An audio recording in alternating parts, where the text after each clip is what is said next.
d'autre est comme toi, ô Dieu? Tu nous as créés à ton image. Qui d'autre est comme toi, ô Dieu? C'est un honneur de nous lever pour t'adorer.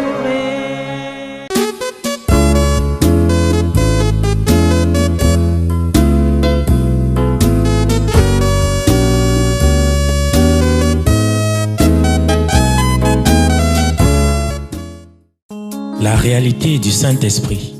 Le Saint-Esprit de Dieu est peu connu par les chrétiens parce que plusieurs ne l'ont pas encore revêtu et même pour ceux qui l'ont revêtu, il demeure un mystère.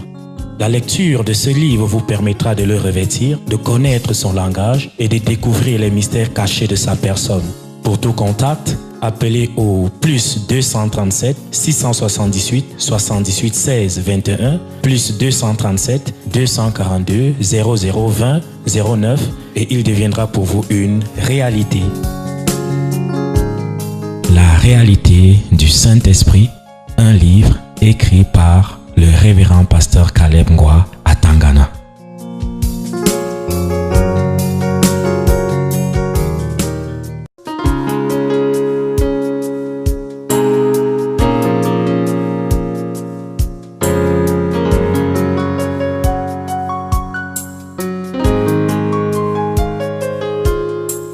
Prenons nos Bibles dans Genèse 21.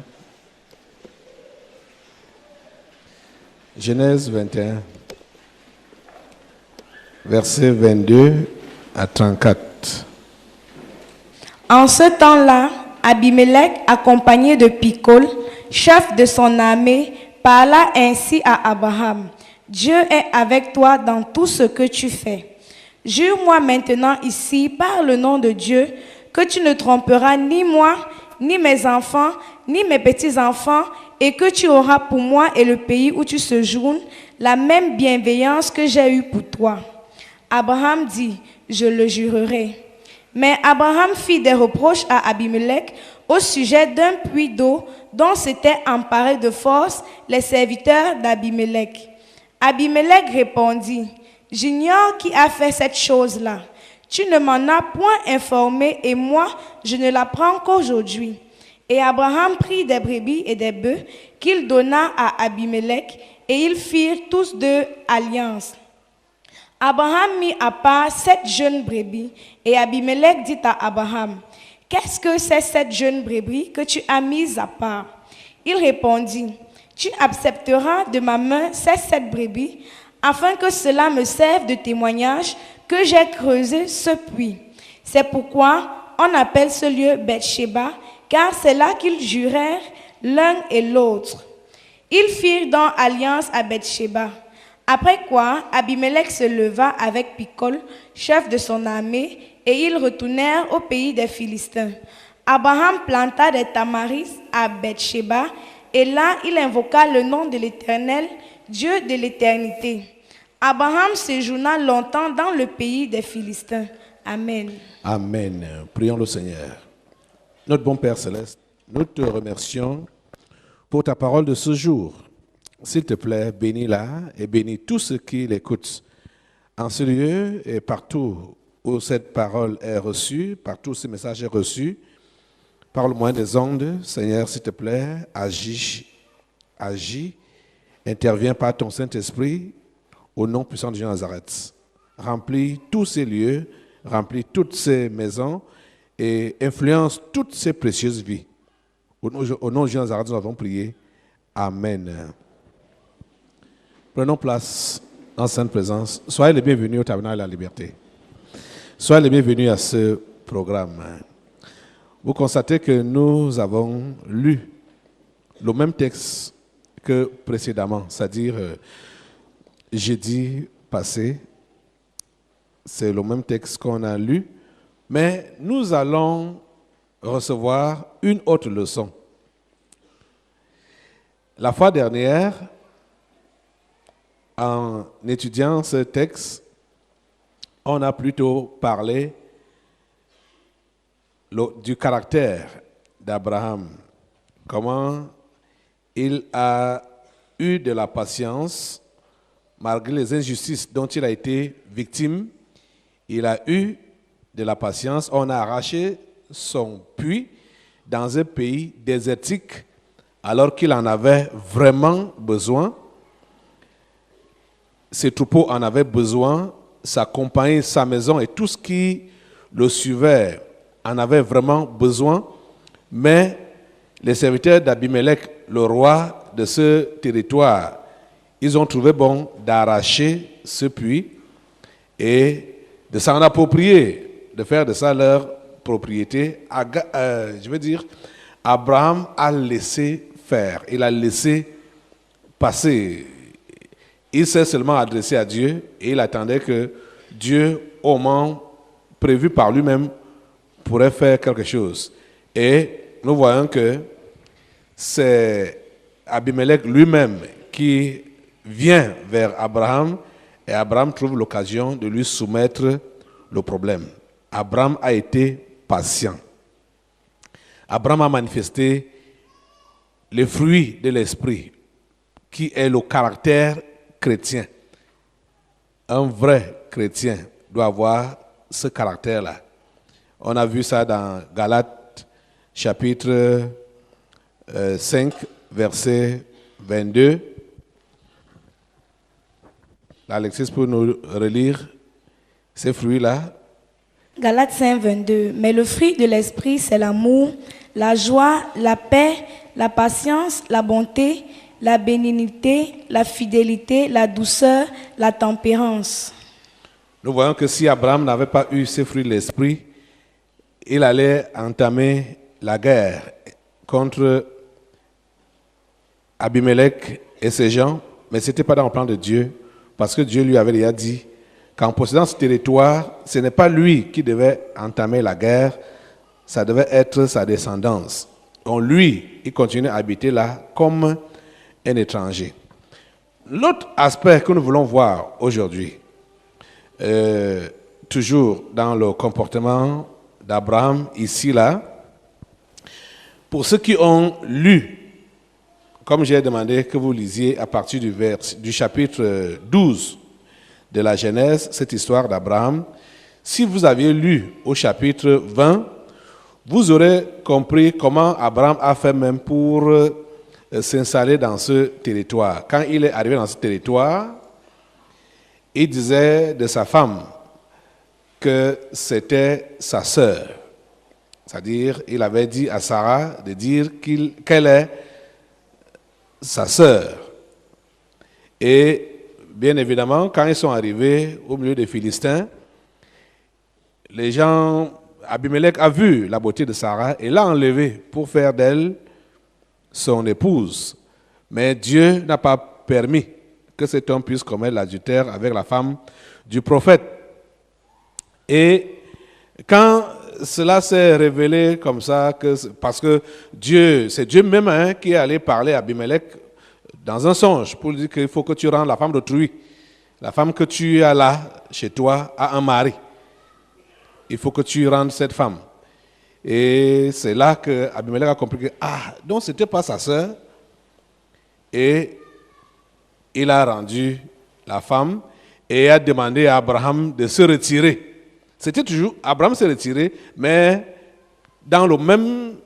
c'était toujours dans son territoire, d'aller s'installer ailleurs. Les années sont venues, les années sont passées. C'est des années après que nous avons cette histoire que nous venons de lire maintenant. Parce que quand Abraham s'est installé dans ce pays, il n'avait pas de contact avec les gens. J'aimerais d'abord que peut-être on puisse, même si on a à revenir sur ça une autre fois, allons au chapitre 20 là, parce qu'il y a une remarque, il y a quelque chose, des paroles qui sont dites là, chapitre 20 de Genèse, du livre de Genèse. La réponse qu'Abraham a donnée à Abimelech, quand Abimelech lui reprochait pour n'avoir pas dit que Sarah était sa femme. Bon, commence la lecture au verset 6 de Genèse 20. Dieu lui dit en songe, À Abimelech, Dieu s'est révélé à Abimelech en songe, oui. je sais que tu as agi avec un cœur pur, aussi t'ai-je empêché de pécher contre moi. C'est pourquoi je n'ai pas permis que tu la touchasses. Maintenant, rends la femme de cet homme, car il est prophète, il priera pour toi et tu vivras. Mais si tu ne la rends pas, sache que tu mourras, toi et tout ce qui t'appartiennent. Abimelech se leva de bon matin, il appela tous ses serviteurs et leur rapporta toutes ces choses, et ces gens furent saisis d'une grande frayeur. Abimelech appela aussi Abraham et lui dit, « Qu'est-ce que tu nous as fait et en quoi t'ai-je offensé? Que tu aies fait venir sur moi et sur mon royaume un si grand péché. Tu as commis à mon égard des actes qui ne doivent pas se commettre. » Et Abimelech dit à Abraham, « Quelle intention avais-tu pour agir de la sorte? » Abraham répondit, « Je me disais qu'il n'y avait sans doute aucune crainte de Dieu dans ce pays et que l'on me tuerait à cause de ma femme. » C'est cette réponse d'Abraham qui est intéressante ici. Dans la foi d'Abraham, il savait qu'il a fait une expérience personnelle avec Dieu. Et Dieu l'avait déjà interpellé à plusieurs reprises avant d'arriver ici. On peut lire les paroles que Dieu lui adresse, par exemple, au chapitre 17, verset 1 du chapitre 17. Lire le verset 1 du chapitre 17. Lorsqu'Abraham fut âgé de 99 ans, l'Éternel apparut à Abraham et lui dit, « Je suis le Dieu Tout-Puissant, marche devant ma face et sois intègre. » Vous comprenez? Ça va là. Je suis le Dieu Tout-Puissant, marche devant ma face et sois intègre. Abraham savait que sa communion était personnelle avec Dieu. Abraham nous montre ici au chapitre 20 la réponse qu'il a donnée à Abimelech, qu'il ne lisait pas dans les cœurs des autres. Lui, il se contentait d'entretenir sa propre relation avec Dieu. Vous comprenez? Donc, l'histoire, Abraham n'était pas dans l'histoire d'écuménisme. Vous êtes en train de comprendre ça? La vraie foi chrétienne n'a rien à y voir avec l'écuménisme ou ce qu'on va appeler l'interconfessionnel. Vous comprenez ce que je dis là? La vraie foi n'a rien à y voir avec l'écuménisme ou l'interconfessionnel. La foi est personnelle. On ne sait pas ce que l'autre développe dans son cœur. Et c'est ça que Abraham a dit ici à Abimelech. Lis encore le verset là. Abraham répondit, « Je me disais qu'il n'y avait sans doute aucune crainte de Dieu. » C'est le verset 11. Aucune crainte de Dieu dans ce pays et que l'on me tuerait à cause de ma femme. Vous comprenez? Abraham répondit, je me disais qu'il n'y avait sans doute aucune crainte de Dieu dans ce pays. Il ne les connaissait pas, il ne connaissait pas leur foi, il ne connaissait pas leur croyance, il ne connaissait rien. Lui seul savait qu'il a une relation avec Dieu, c'est ça qui l'intéressait. Vous êtes en train de comprendre ça? Nous sommes en train d'enseigner sur les traces d'Abraham. Nous enseignons sur les traces d'Abraham. Voilà le thème, sur les traces d'Abraham. Donc, si vous êtes du genre qui embrasse tout le monde pour dire que nous sommes tous croyants, vous n'êtes pas sur les traces d'Abraham. Abraham lui-même se méfiait de la foi des autres ou de leur relation avec Dieu. Il se méfiait. Il le montre ici. Il le montre ici. Et la Bible nous dit même clairement, quand on va dans la première épître de Jean, au chapitre 4, première épître de Jean, c'est-à-dire 1 Jean, chapitre 4, lis le verset 1. Bien-aimés, n'ajoutez pas foi à tout esprit, mais éprouvez les esprits pour savoir s'ils sont de Dieu, car plusieurs faux prophètes sont venus dans le monde. Voilà. L'Esprit de Dieu nous dit quoi? N'ajoutez pas foi à tout esprit, mais éprouvez les esprits pour savoir s'ils sont de Dieu. C'est ça qu'Abraham a fait. Hein? Abraham n'est pas entré dans le jeu de l'écuménisme ou de interdénominationnel. Nous avons toujours l'exemple de notre frère ici, Essomba. Après une campagne d'évangélisation faite dans l'interdénominationnel, le milieu où il entre n'est pas saint, c'est-à-dire S-A-I-N. Ce milieu-là n'est pas saint.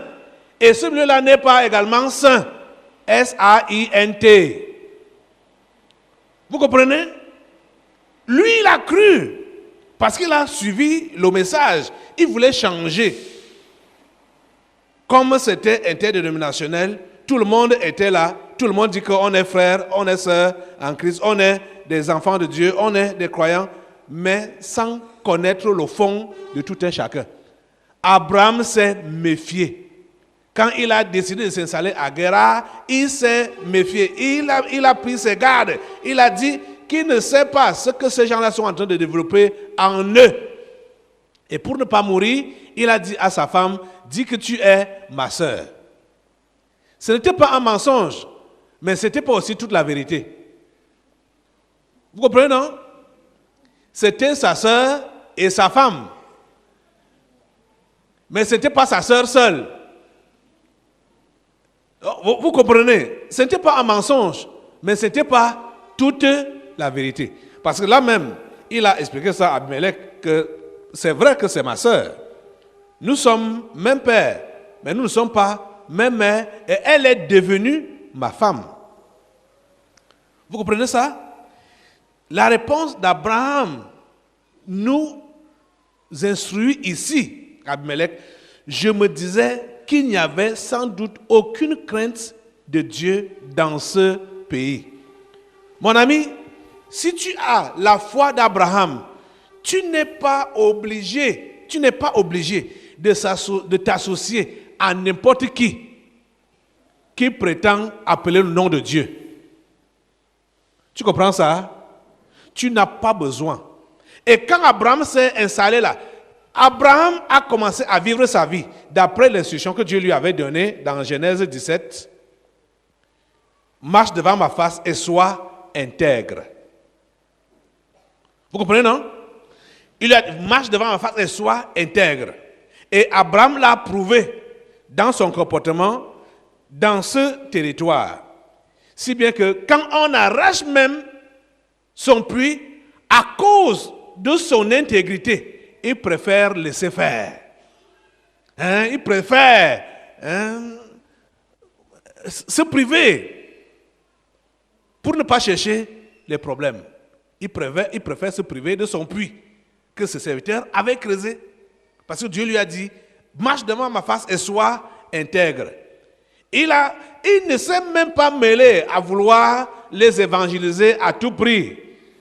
Abraham n'a jamais fait de campagne d'évangélisation.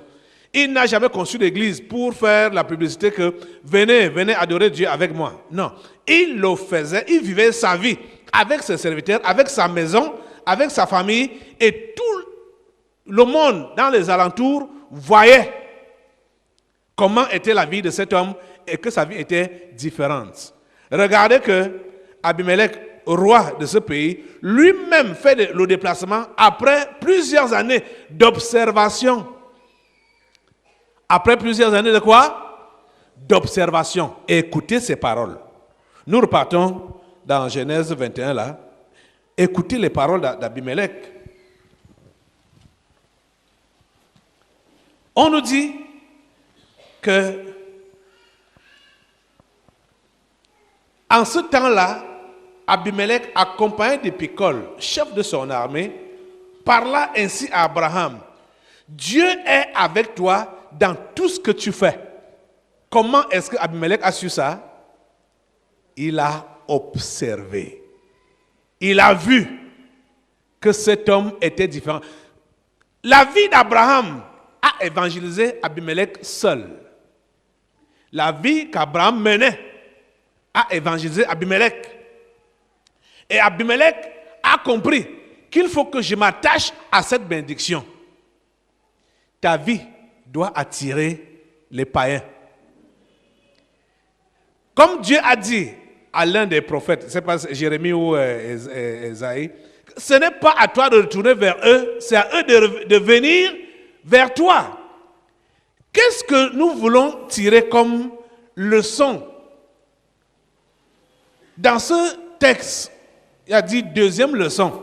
Parce que la première leçon, c'était le caractère d'Abraham, caractère chrétien. Ici, là, aujourd'hui, nous tirons une autre leçon. La vie d'Abraham était en elle seule l'évangélisation. Vous comprenez ça? Si vous avez réellement fait l'aveu pour Christ, il serait déplorable que vous puissiez encore aller vers les païens, vous en excuser. Que, j'avais fait l'erreur auparavant. Parce que voilà comment certains font. Ne pensez pas que quand vous avez cru en Jésus, vous n'aurez pas de problèmes. Au contraire, c'est le début de vos graves problèmes, de vos graves difficultés.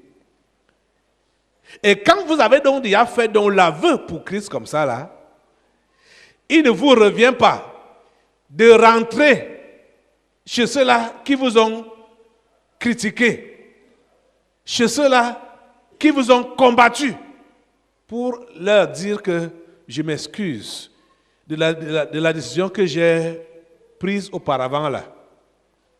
Vous êtes mes gens, on ne peut pas se séparer. Vous faites comme ça là, vous êtes en train de renier Christ. Quand vous avez déjà pris la décision pour Christ, avancez avec lui. Quel que soit ce qui vous arrive, avancez avec lui. Ne rentrez plus jamais en arrière pour aller vous excuser auprès de ceux à qui vous avez dit que vous avez cru en Jésus et ils vous ont mal parlé, ils vous ont persécuté. Vous serez en train de renier Christ. Si vous avez réellement cru en lui, avancez avec lui, quels que soient les obstacles, quelles que soient les persécutions, quels que soient les défis. Et je peux vous rassurer que pour tout ce que je viens de mentionner là, vous aurez ça multiplié. Les défis, les obstacles, les problèmes, les combats, vous aurez ça sur le chemin de la chrétienté. Mais cela ne doit pas vous amener à rentrer en arrière pour aller vous excuser auprès de vos détracteurs pour leur dire que, excusez-moi, je reviens. Ce n'est pas à toi de retourner vers eux, c'est à eux de revenir vers toi. Vous comprenez, non? Qu'est-ce qui s'est passé avec Abraham au chapitre 20? Si on lisait toute l'histoire, dès que Abimelech a remis la femme d'Abraham, il lui a dit, s'il te plaît, pars d'ici. Il l'a chassé. Vous comprenez, non? Il l'a chassé. Parce que là où Abraham a été allé s'installer, Abimelech croyait que c'est l'endroit là qui lui a donné la prospérité, sans savoir qu'Abraham transportait la prospérité avec lui. Vous êtes en train de comprendre ça? Donc, en le chassant, il pensait que là où Abraham allait s'installer là, comme là-bas était plus aride, ses affaires n'allaient plus prospérer. Mais c'est plutôt le contraire qu'il a vu. Il voit que malgré qu'on a déplacé cet homme, on l'a envoyé dans un lieu plus dur. Mais malgré ça, il prospère. Ses affaires marchent. C'est là qu'ils ont reconnu que Dieu est avec lui. Vous êtes en train de comprendre ça? C'est là qu'Abimelech reconnaît que Dieu est avec cet homme. Et il décide lui-même, le chef, le roi, lui-même, il décide de se déplacer et d'aller demander de tisser alliance avec Abraham. Vous Vous êtes en train de comprendre ça? Quelqu'un me comprend? Quand tu donnes ta vie à Jésus, Jésus l'a dit. Je veux qu'on relise même ça. Allons encore dans Matthieu 5 là. Matthieu 5. À partir du verset 11. Bon, commence au verset 8. Commence au verset 8. Heureux ceux qui ont le cœur pur, car ils verront Dieu. Heureux ceux qui procurent la paix, car ils seront appelés fils de Dieu. Heureux ceux qui sont persécutés pour la justice, car le royaume des cieux est à eux. Ceux qui sont persécutés pour la justice. Pas pour l'injustice, mais pour la justice. Pas parce que tu as commis des gaffes, mais parce que tu cherches le bien et tu fais ce qui est bien. Parce que vous savez que dans ce monde, comme dans Ésaïe 5, c'est quand tu fais ce qui est bien que tu es considéré comme un mauvais type. Et quand tu fais ce qui est mauvais, oh, tu es bien accueilli, hein, tu es honoré, respecté. Parce que les gens ont changé la forme des choses. C'est le bien qui est mal et c'est le mal qui est bien. Le bon est bien pour eux, le bon est mauvais et c'est le mauvais qui est bon. Continue. Heureux serez-vous lorsqu'on vous outragera, qu'on vous persécutera et qu'on dira faussement de vous toutes sortes de mal à cause de moi. Réjouissez-vous et soyez dans l'allégresse, parce que votre récompense sera grande dans les cieux, car c'est ainsi qu'on a persécuté les prophètes qui ont été avant vous. Voilà. On vous fait comprendre que vous ne serez ni le premier, ni le dernier à être maltraité à cause de la vérité, à cause de la justice, à cause de Jésus. À cause de votre relation propre avec Dieu, vous allez être maltraité, vous allez être mal vu. C'est ça qu'Abraham a vécu ici. À cause de sa relation avec Dieu, son intégrité, et comme il ne savait pas avec qui il traitait, il ne savait pas quel était leur Dieu, quelle était leur croyance, il a préféré vivre sa vie à part. Et sa vie là, seule, a été une évangélisation jusqu'à interpeller ceux-là même qui le persécutaient. Ceux qui l'avaient chassé. Comme Abimelech qui l'avait chassé. Lui-même, en observant la vie d'Abraham, il a été interpellé jusqu'à venir lui demander de traiter une alliance ensemble. Parce qu'il a reconnu que Dieu était avec lui. Je peux te dire la pure vérité. Ta foi au vrai Dieu te permettra de franchir toutes les étapes de persécution et d'arriver à une position où tes adversaires, tes ennemis vont t'envier. Tous ne viendront pas te le confirmer, mais certains viendront te dire que c'est toi qui avais raison. Il te dit la pure vérité. Mais il ne faut pas que tu suives le nom de Jésus, que tu suives le nom du Sauveur, que après avoir même souffert pour lui, après tu rentres encore dire à ces gens-là que je m'excuse, j'avais fait un mauvais choix. Je m'étais trompé. Parce qu'on a souvent l'habitude de vous dire qu'on vous a lavé la tête. Quand vous croyez en Jésus, en vrai là, on vous dit qu'on vous a lavé la tête. On vous a fait le lavage de cerveau. Et certains, quand ils voient que sur le chemin de la croix, c'est difficile, c'est rude, ils n'arrivent plus. Comprends une chose. Quand tu commences cette vie chrétienne sur ce chemin de la croix, les difficultés commencent petit à petit, mais comprends que quand ça s'accentue, ça veut dire que ta percée est déjà très proche. Mais c'est souvent à ce moment-là que beaucoup abandonnent. Malheureusement. Quand les difficultés s'accentuent, mais depuis que j'ai cru, et je prie, et toutes les prières, les impositions des mains, rien ne change, ça ne fait que s'empirer. Quand ça s'empire, comprends que la percée est déjà proche. Et l'ennemi veut seulement que tu dises que je n'en peux plus. C'est là alors qu'il prend le dessus. Tu comprends ça? Regardez qu'on chasse Abraham au premier endroit où il s'est installé, chapitre 20 là, parce que la vérité était dévoilée. Il passe s'installer dans un lieu inculte, un lieu vraiment qui n'était pas bien. Il se débrouille même à creuser le puits dans cet endroit-là. Il arrive à trouver de l'eau. Parce que je peux vous dire que chaque fois qu'il creusait de l'eau, des puits, ce n'était pas évident de trouver de l'eau. Donc, il arrive à trouver de l'eau, mais on arrache ce puits-là. Abraham reste tranquille. La réalité du Saint-Esprit. Le Saint-Esprit de Dieu est peu connu par les chrétiens parce que plusieurs ne l'ont pas encore revêtu et même pour ceux qui l'ont revêtu, il demeure un mystère. La lecture de ce livre vous permettra de le revêtir, de connaître son langage et de découvrir les mystères cachés de sa personne.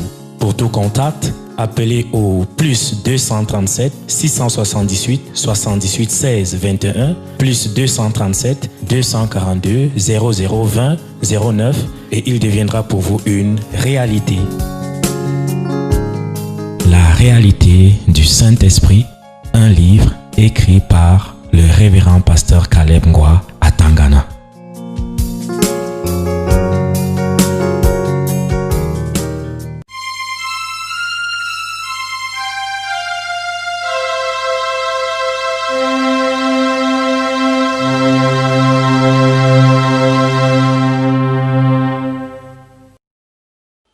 Abraham reste tranquille, il ne dit rien.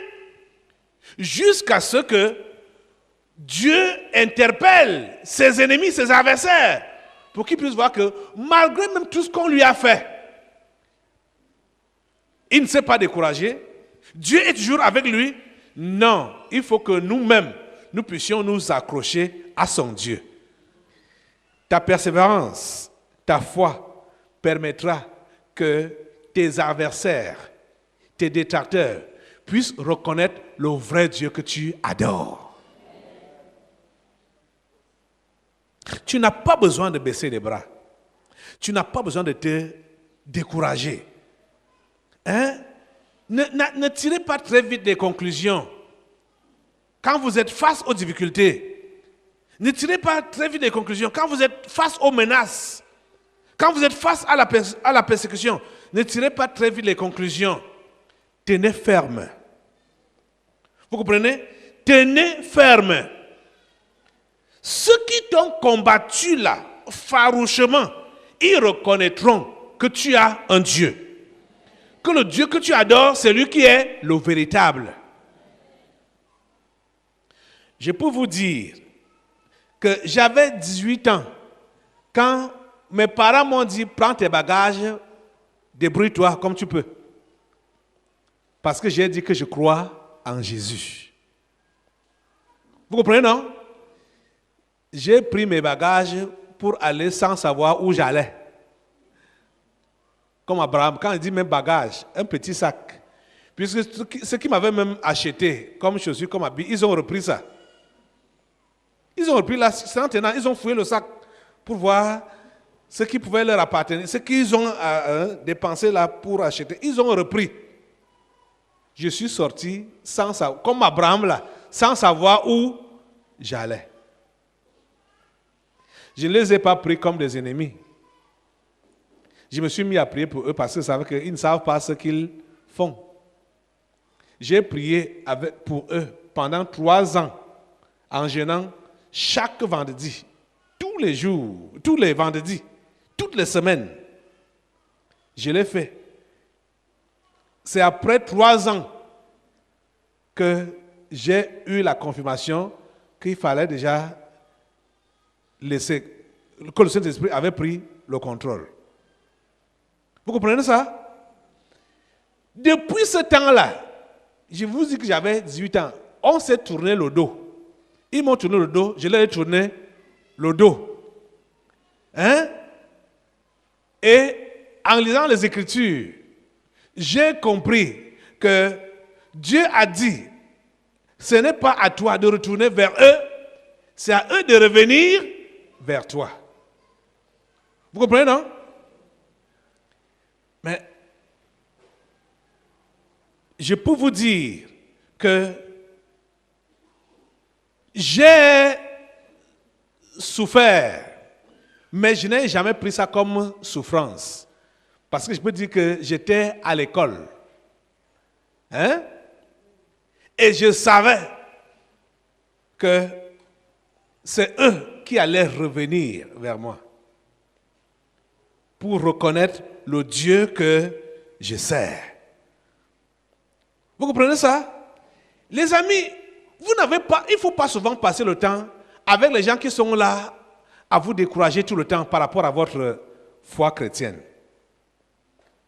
Quand ils vous disent même, partez, on ne veut plus rien avoir avec vous, remerciez même Dieu. Parce qu'au moins là, vos oreilles ne vont plus entendre les choses négatives. Est-ce que vous êtes en train de comprendre? Et vous allez vous concentrer sur votre Dieu. Mais ceux parmi vous là, qui avaient prétendu que vous vous donnez à Jésus, hein, vos parents vous menacent, vous chassent, machin, tout ça là, mais après, vous n'êtes pas sérieux dans votre relation avec Dieu. C'est vous qui faites encore même très honte. C'est vous qui... Autant rentrer même là-bas à la maison et faire comme eux. Au lieu que tu prétends dire que je suis avec Dieu et tu vis autrement. Hein? Tu vis comme eux. Là, ça ne donne pas. Ça ne donne pas. La Bible nous dit et nous conseille que nous ne devons pas nous attarder dans des discussions vaines. Hein? Vous savez, quand vous êtes avec les gens, conflit avec les gens par rapport à la foi, par rapport à l'intégrité, tout le temps, ça ne peut pas vous faire évoluer. Hein? Ceux parmi vous, peut-être qui êtes mariés, et votre partenaire n'est pas croyant, je vais vous demander une chose. Mettez les tampons dans vos oreilles, les tampons spirituels là, de façon que, qu'ils disent tout ce qu'ils veulent, ça ne doit pas entrer en vous. Nous avons déjà suffisamment enseigné ici, vous montrant les tactiques du serpent. Le serpent, s'il n'utilise pas la violence, il va utiliser la ruse. Quelqu'un qui n'a pas cru en Jésus et qui commence maintenant qui te combattait parce que tu as cru en Jésus, subitement cette personne commence à te flatter, à devenir gentil comme ça là. Tu dois comprendre que c'est le langage du serpent. C'est-à-dire c'est sa deuxième méthode. Hein? Comme il a vu que par la violence, ça n'a pas marché, il passe maintenant par les flatteries. Vous comprenez? Et beaucoup tombent par rapport à ça. Hein? Quand auparavant, là, mon mari ne me faisait plus rien. Maintenant, là, il commence à être gentil, machin, tout ça. Là. Il est en train de changer. Il est en train de changer. Sans donner sa vie à Jésus, il est en train de changer. C'est pour t'attirer. C'est pour t'attirer. Hein? Si quelqu'un n'a pas réellement confessé Christ en esprit et en vérité, jusque-là même, tu ne peux même pas être témoin de sa foi. Parce que tu n'es pas dans son cœur. Vous comprenez, non? On ne peut être témoin de la foi de personne. Personne. On ne peut être témoin de la foi de personne. Je vous dis la pure vérité. Vous comprenez ça? Et la Bible te le dit même clairement. Ou parce que tu n'as pas encore lu ça. Hein? Tu veux que je te dise ça? Je te lise ça? Allons dans Jérémie. Allons dans Jérémie. Vous êtes là? Allez dans Jérémie. Lisez la Bible. Hein? Lisez la Bible. Jérémie chapitre 9. Va au verset 4. Que chacun se tienne en garde contre son ami et qu'on ne se fie à aucun de ses frères. Car tout frère cherche à tromper et tout ami répand des calomnies. Vous comprenez? Vous comprenez ça? Est-ce que vous aviez lu ça avant? Voilà ça. Tu peux pas être dans son cœur. La personne m'a dit, mais je crois, je me donne à Jésus, je me repens, machin. Tu nous... Hey! Oh mon Dieu! C'est là que j'aime beaucoup Jésus. Parce que vous savez qu'au temps de Jésus, ça se passait comme ça, non? Et les disciples qui étaient les badauds à ses côtés là, ils se contentaient seulement des apparences. Hein? Par exemple, un jour comme ça, là, Jésus a fini d'enseigner et beaucoup ont fait l'aveu de croire en lui. On est venu dire à Jésus que, hey, Jésus, aujourd'hui, hein, ça a marché, beaucoup ont cru en toi. Jésus leur a dit que les amis, je connais leur cœur. Ne vous fiez pas à ce qu'ils font là. Je connais leur cœur. Et Jésus avait raison. Hein? Jésus avait raison. Parce que ça n'a pas mis long. Peut-être même le lendemain comme ça, là, leur cœur s'est dévoilé. Parce qu'ils ont mangé le miracle. Le lendemain, ils reviennent, croyant qu'ils n'allaient plus rationner dans leur maison respective ce jour-là. Parce que les gens aiment la nourriture, le manger, le boire. Je ne sais pas ce que ça leur donne. Hein? Le lendemain, ils sont revenus. Ils croyaient que Jésus allait encore faire le miracle. Jésus se met maintenant à leur enseigner. Ils disent à Jésus, mais fais-nous un miracle pour que nous puissions voir et croire. Vous voyez, non? Les gens qu'on a dit qu'ils ont cru, hein? Les gens que les disciples croyaient qu'ils ont cru la veille. Ils ont mangé le miracle, mais le miracle ne leur a rien fait. Ils demandent un nouveau miracle. Fais un miracle pour que nous puissions croire en toi. Vous voyez ça? Les cœurs des gens sont difficiles. La Bible dit qu'il est tortueux. Le cœur de l'homme est tortueux. Par-dessus tout, qui peut le connaître? Ce n'est que Dieu seul. Lis-nous encore le verset 4 de Jérémie 9 là. Que chacun se tienne en garde contre son ami et qu'on ne se fie à aucun de ses frères. Car tout frère cherche à tromper et tout ami répand des calomnies. Vous avez compris ça? Pourquoi vous avez souvent été blessé quand vous vous rendez compte que c'est la personne la plus proche qui vous a trahi? C'est parce que vous lui avez donné toute la confiance. Vous voyez donc l'erreur que vous avez commise? Hein? C'est ça qu'il est capable de faire. Comprends ça? Comprends que c'est ça qu'il est capable de faire. C'est pourquoi ne lui donne pas ton cœur.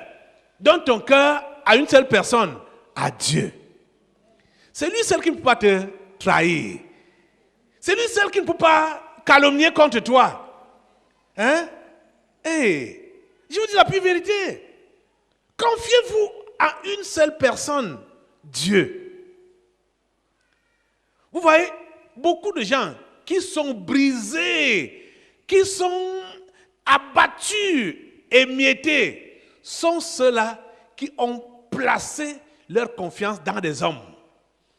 Et la Bible dit même clairement que maudit soit l'homme qui se confie dans l'homme. Hein?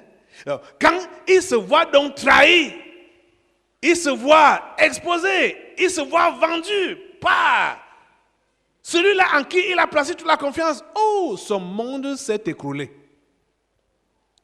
Tu as commis une erreur parce que tu avais placé ta confiance en celui-là ou en celle-là.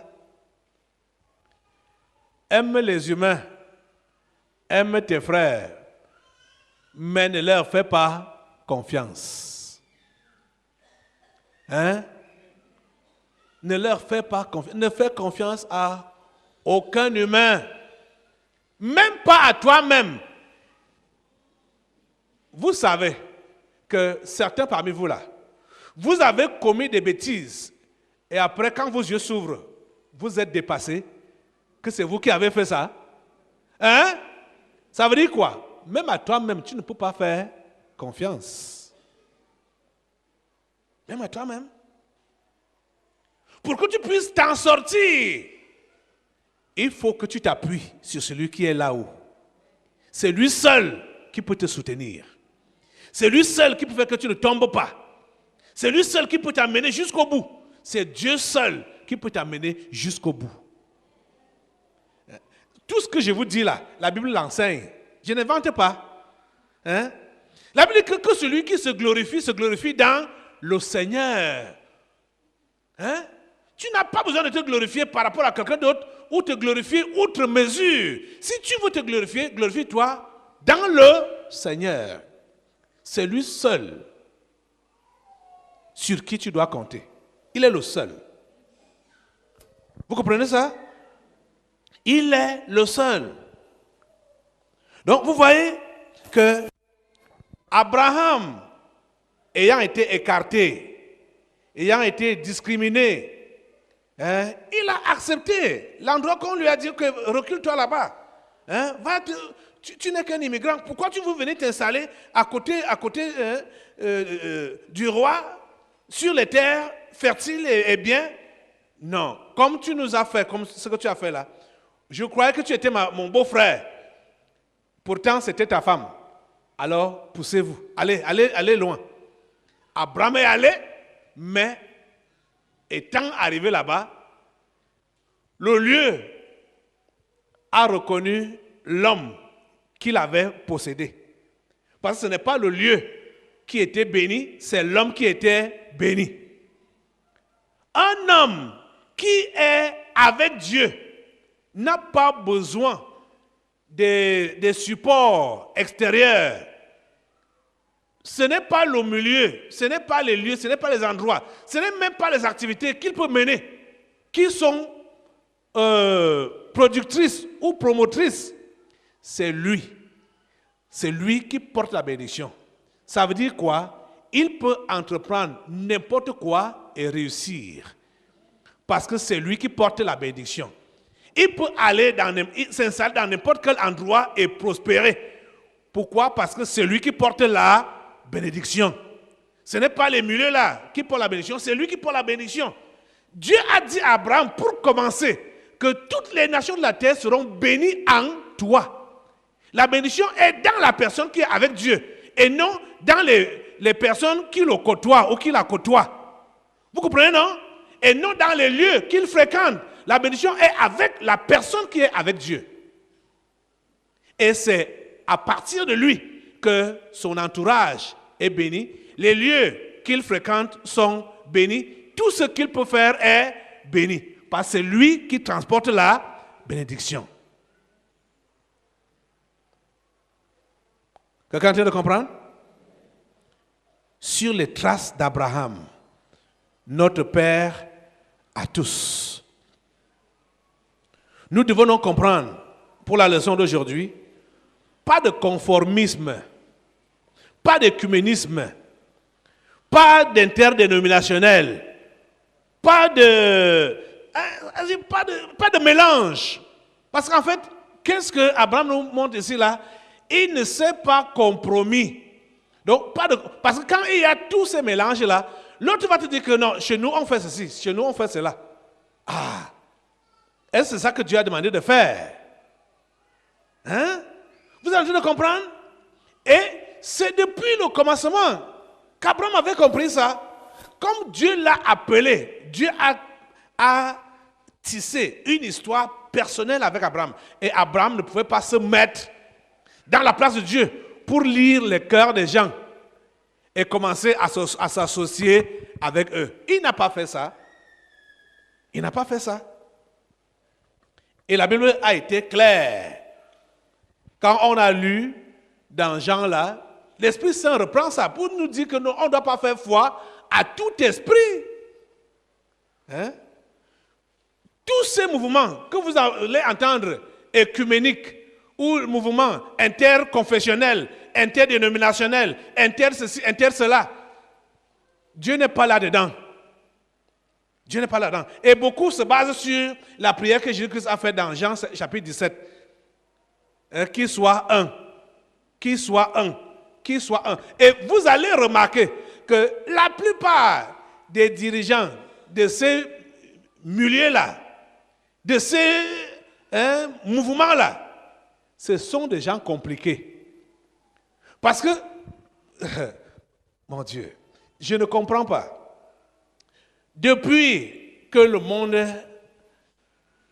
s'est détourné de Dieu, que l'homme s'est détourné de Dieu, si vous avez les yeux ouverts, vous allez remarquer que c'est des gens compliqués qui sont souvent placés à la tête pour diriger les autres. C'est des gens compliqués. Regardez, quand le monde a commencé à se multiplier, ils avaient un même langage. Ils étaient un même peuple. Ils étaient un. Ils ont placé qui devant? Nimrod. Et Nimrod, on l'a appelé qui? Le chasseur le plus habile. Chasseur de quoi? Vous-même, vous pouvez penser que si c'était un chasseur simple là, des animaux là, sauvages, un chasseur vaut quoi devant vous? Hein? Vous avez déjà vu leur habillement? Hein? Les chasseurs. Hein? Si c'est un chasseur simple là, normal, chasseur de gibier, des bêtes sauvages là. Mais la Bible nous dit qu'il était un vaillant chasseur. Ça veut dire quoi? C'était le plus habile à récupérer les étoiles. Nimrod, il était le plus habile à récupérer les étoiles. Vous pensez que tous les gens qu'il a mis autour de lui pour construire la tour de Babel, c'était des voyous comme ça là? Il repérait qui était capable de faire quoi. Et c'est lui qui mettait à côté de lui pour le projet de la construction de la tour de Babel. C'est comme ça qu'il a repéré toutes ces étoiles. Vous pouvez imaginer qu'ils ont eu un projet qui était faisable. Parce que quand Dieu a entendu la nouvelle, Dieu est descendu. La Bible dit que Dieu a fait la remarque pour dire que voici ce qu'ils ont entrepris. Ils ont un seul langage. Ils sont un seul peuple. Descendons et confondons leur langage pour qu'ils n'arrivent pas à accomplir ce qu'ils ont prévu là. Ça veut dire quoi? Ils étaient capables de le faire. C'est-à-dire construire une maison implantée au sol et dont le sommet touche le ciel. C'était leur projet. Ouais. Depuis cette époque-là, ou depuis tous ces gens-là, vous allez voir, la plupart des gens qui dirigent des associations, des sociétés, des groupes, tout ça là, c'est des gens compliqués. Et vous voyez, quand ils repèrent des gens, ils prennent et des gens qui sont moins compliqués que eux, donc qui peuvent assujettir, et d'autres qui vont travailler pour eux. Donc ceux qui ont réellement les étoiles. Parce qu'en réalité, le sorcier n'est pas sage. Le sorcier n'est pas sage. Parce que le diable n'est pas sage. Vous comprenez, non? Donc, ils profitent de la sagesse des simples pour faire leurs choses. Donc, ils vont donc prendre les simples, et c'est les simples qui vont travailler pour eux, en utilisant leur intelligence, en utilisant leur étoile. Partout. Si vous êtes simple, cela vous a souvent surpris de voir que le catéchisme de votre village, c'est le sorcier le plus redouté. Ou de votre quartier. C'est ça, non? Celui que tout le monde sait que celui-ci, c'est un sorcier. Hein? Ses enfants, sa maison, c'est les sorciers. Mais c'est lui qui fait asseoir tous les enfants pour leur donner la doctrine. Hein? Vous voyez ça? Mais c'est bizarre. Et dans tous les regroupements, c'est comme ça. Donc, vous allez donc penser que la règle va changer quand on va dire que le regroupement des églises, la personne qui va donc coordonner le regroupement des églises, vous pensez qu'il va être une personne simple? Hein? Le regroupement des dominations. Parce que déjà l'idée, ça vient d'eux. L'idée vient d'eux parce qu'ils savent que, oui, comme les simples là, ils vont, hein, quand on dit l'union fait la force, bon, mettons-nous ensemble. Et les simples vont venir et on va seulement les dépouiller. Depuis qu'il y a ces regroupements-là, depuis qu'il y a ces mouvements-là, Vous avez vu quel changement dans le monde chrétien? Hein? Vous avez vu quel changement positif dans le monde chrétien? Ils ont fait ces regroupements, non? Ça a donné quoi? Ça a donné quoi? Parce que tout ce qui sont dedans là, c'est chacun qui est son genre. Et comme tu ne peux pas entrer dans leur cœur, hein, ça ne vaut pas la peine de faire foi ou confiance à leur foi. La Bible a été claire. Relis-nous le premier verset de 1 Jean 4 là. La Bible a été claire. Vas-y. Bien-aimés, n'ajoutez pas foi à tout esprit. N'ajoutez pas foi à tout esprit. Abraham est notre père à tous. Par rapport à quoi? Par rapport à quoi? Par rapport à sa foi. Par rapport à sa foi. Et la Bible dit quoi? Bien-aimés, n'ajoutez pas foi. Donc, ne leur empruntez pas la foi. Ou ne leur prêtez pas la foi. Ceux qui n'ont pas là, il ne faut pas que vous leur donniez ça. Ce n'est pas à vous de leur donner ça. Vas-y. Bien-aimés, n'ajoutez pas foi à tout esprit, mais éprouvez les esprits pour savoir s'ils sont de Dieu, car plusieurs faux prophètes sont venus dans le monde. Et comment les éprouver? Abraham a fait un petit test à Abimelech. Dès qu'il est arrivé, regardez, toutes les femmes qu'il y avait dans son pays, ce n'est que la vieille Sarah qu'il a vue pour ajouter dans sa basse-cour. Hein? Abraham l'a éprouvé là, et Abimelech est tombé, que c'était un coureur de jupons. Il ne pouvait pas laisser passer les belles femmes, parce que la Bible qualifie Sarah de très belle. Oh. La Bible dit qu'il faut les éprouver. Il ne faut pas ajouter foi à tout esprit. Il faut les éprouver, il faut les tester pour voir s'ils sont de Dieu ou pas. Voilà ce qui s'est passé ici. Abraham a décidé de vivre sa vie à part. On l'a chassé, là où il était d'abord installé. On l'a reculé, on l'a fait reculer pour aller prendre une terre inculte. Mais Dieu qu'il avait choisi était avec lui. Et comme il a continué à prospérer, d'après les paroles de Dieu sur lui, Abimelech a vu ça. Abimelech s'est approché et lui a dit, traitons une alliance. Je reconnais que ton Dieu vit. Ma prière est que les gens reconnaissent que ton Dieu vit. Ne déçois pas ton Dieu. Ne déçois pas le Père de notre Seigneur Jésus-Christ. Hein? Ils doivent reconnaître que ton Dieu vit. Même si tu passes par quoi, pour le moment, ne désarme pas. Ne baisse pas les bras. Tu comprends, non? Tiens ferme. Il y aura des épreuves, ça c'est clair. C'est parce que vous oubliez rapidement les conseils de Jésus, les paroles de Jésus. Il y aura des épreuves, il y aura des combats, mais tenez ferme jusqu'à ce que tes adversaires, tes détracteurs puissent reconnaître que c'est toi qui avais fait le bon choix. Et qu'ils décident de venir traiter alliance avec toi. Une alliance de paix. C'est ça que Abimelech voulait, que Abraham traite une alliance de paix avec lui, avec ses enfants et avec sa descendance. C'est lui-même qui est venu maintenant livrer sa descendance. Parce qu'il a remarqué que le Dieu d'Abraham était le vrai Dieu.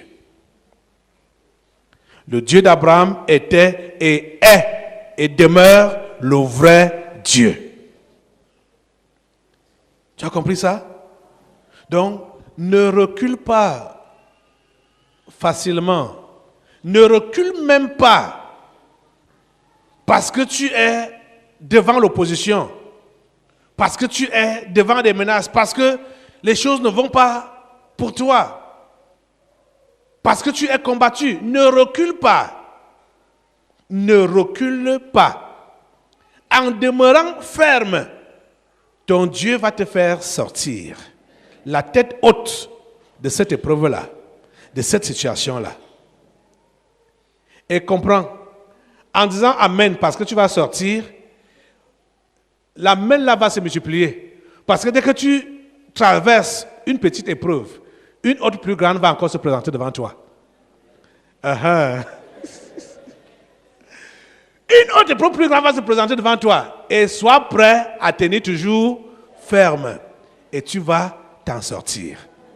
C'est jusqu'au bout. C'est jusqu'au bout. Allons dans 1 Pierre. 1 Pierre chapitre 4.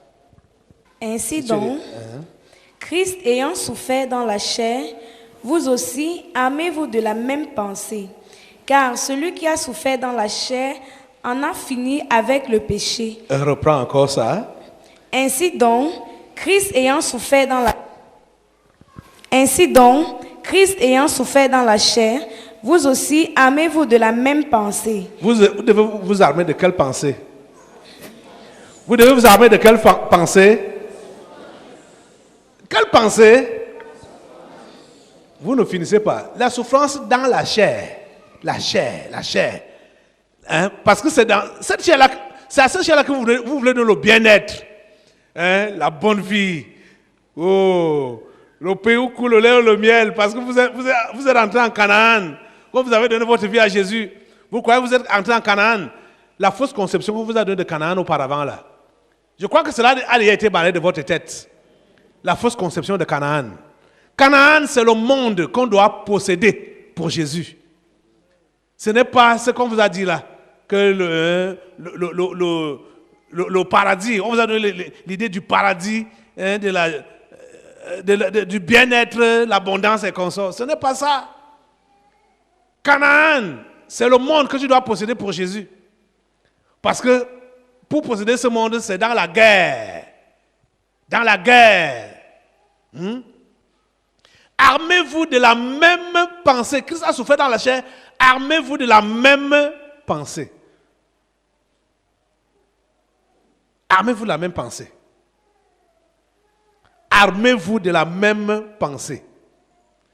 Si vous ne mettez pas les armes dans vos pensées par rapport à la souffrance, quand elle va venir, elle va vous vaincre. Parce que vous n'aurez rien à combattre contre elle.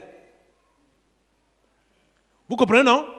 C'est la raison pour laquelle chacun doit être armé dans sa pensée contre la souffrance. En sachant que tout peut arriver à un chrétien, à un enfant de Dieu, à quelqu'un qui est rempli du Saint-Esprit, qui parle en langue et qui fait les miracles, que tout peut lui arriver. Quand tu es armé de cette pensée-là, tu ne seras pas abattu dès que ce qui est négatif t'arrive. Tu ne seras pas abattu. Tu ne seras pas démoralisé. Quand ce qui est négatif t'arrive, parce que tu étais déjà préparé moralement dans ta pensée que n'importe quoi peut m'arriver. Pas que va t'arriver, mais peut t'arriver. N'importe quoi. Donc, tu es interpellé ici à être armé de la même pensée de souffrance parce que ton maître, Jésus-Christ, a souffert dans la chair. Continue la lecture. Afin de vivre, Car celui qui a souffert dans la chair en a fini avec le péché. vous comprenez ce que ça veut dire? Ce sont les souffrances par lesquelles on passe là qui travaillent notre caractère. Hein? C'est les souffrances par lesquelles on passe là qui travaillent notre caractère. Ça dit, sont en train d'enlever le mauvais caractère de Galates chapitre 5, verset 19 à 21. C'est ça c'est la souffrance qui permet que ce caractère-là, ce caractère mauvais, diabolique-là, soit enlevé. Tu comprends?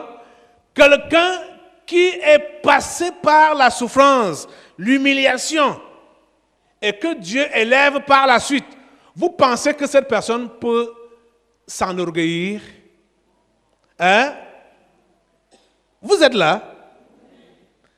Quand tu sais que tu as été humilié, tu as souffert, tu as maîtrisé cette école de souffrance et Dieu te fait sortir de là, te place à une certaine position, est-ce que tu pourras encore avoir les épaules carrées? Tu sais que tout ce que tu es, c'est grâce à Dieu. Tu vois donc comment le péché finit par la souffrance? Vous voyez donc comment le péché finit par la souffrance?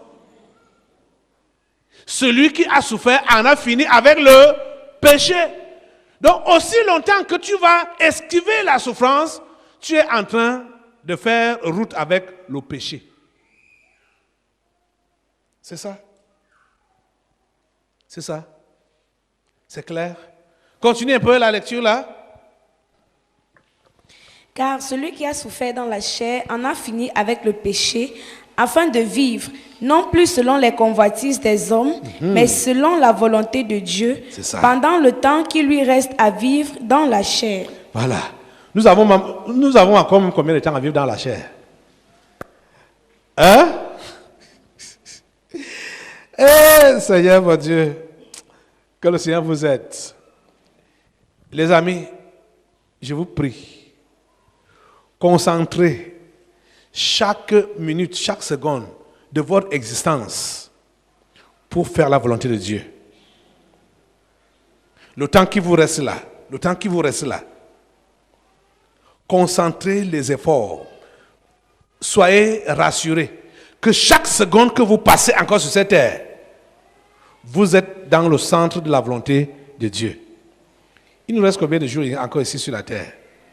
Il nous reste quoi à faire? Concentrez vos efforts à faire la volonté de Dieu. Concentrez vos efforts à faire avancer son royaume. Concentrez vos efforts à être réellement au centre de sa volonté pendant vos jours ici sur terre. Ne soyez pas distraits par ceux du monde. Ceux du monde, ils ne connaissent pas Dieu, ils n'ont pas d'espoir, ils ne savent pas où ils vont. Même comme ceux des sectaires pensent qu'ils sont en transition, ils vont continuer leurs mauvaises œuvres là dans une autre vie ou bien un autre monde dans lequel ils partiront. Parce que la plupart des sectes là croient à la réincarnation. C'est la résurrection que le diable a transformée en réincarnation. Hein? C'est la résurrection. Vous savez que le diable fait toujours des photocopies. En parlant de la résurrection des morts, et ils ont parlé de la réincarnation. Donc pour eux, bon, ils vont se réincarner, l'enfer n'existe pas, donc machin, la vie continue, c'est un cirque. Ça finit, ça recommence, ça finit, ça recommence, ça finit, ça recommence. Donc, quand tu es encore ici, sur cette terre, tu dois vivre ton maximum. C'est pourquoi ils vivent le maximum dans le mal. Pensant que, puisqu'ils voient que quand ils font ce mal-là, rien ne leur arrive. Donc, ils peuvent continuer là-dedans. Ici, là, au Cameroun, pendant que nous vivons encore là, ça doit faire l'exception. De façon que tous les malfaiteurs récoltent leur malfaisance. Vous comprenez, non? Et ils ne doivent plus avoir les innocents dans leur filet. Ils tendent les filets, c'est eux-mêmes qui doivent tomber dedans. Vous comprenez, non? C'est comme ça que nous devons faire. Et il faut donc que nous soyons réellement derrière Abraham, sur les traces d'Abraham, notre Père à tous, de façon à l'imiter. Vous avez vu, on a parlé de son caractère, la patience et tout ça là, et ça là, ça manque à plusieurs. patience, amour, joie, paix, bonheur, tout ça là, ça vous manque. C'est pourquoi vous êtes insatisfait, vous êtes oh mon Dieu. Que le Seigneur vous aide. Que le Seigneur vous aide. Et aujourd'hui, comprenez que vivez votre vie avec Dieu, sans vous occuper des autres. Concentrez-vous sur ce qu'il vous a dit de faire. Vous allez prospérer là-dedans. Et ce sont ceux-là qui vous ont critiqué, qui vous ont combattu, eux-mêmes qui vont revenir vers vous pour chercher la paix. Ce n'est pas à vous de retourner vers eux, c'est à eux de venir vers vous. Amen. Tu as compris ça? Tu vas aller sur les traces d'Abraham. Abimelech et Picol vont venir te voir pour faire la paix avec toi. C'est eux qui doivent venir s'excuser.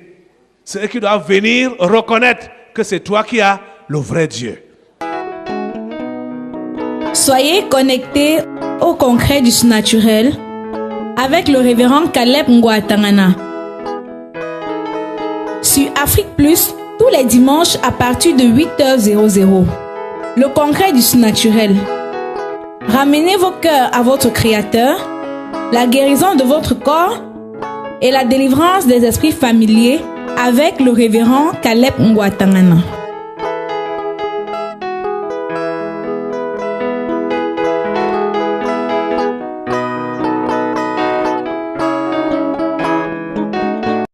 La réalité du Saint-Esprit. Le Saint-Esprit de Dieu est peu connu par les chrétiens parce que plusieurs ne l'ont pas encore revêtu et même pour ceux qui l'ont revêtu, il demeure un mystère. La lecture de ce livre vous permettra de le revêtir, de connaître son langage et de découvrir les mystères cachés de sa personne. Pour tout contact, appelez au plus 237 678 78 16 21 plus 237 242 0020 09 et il deviendra pour vous une réalité. La réalité du Saint-Esprit, un livre écrit par le révérend pasteur Caleb Ngouatangana.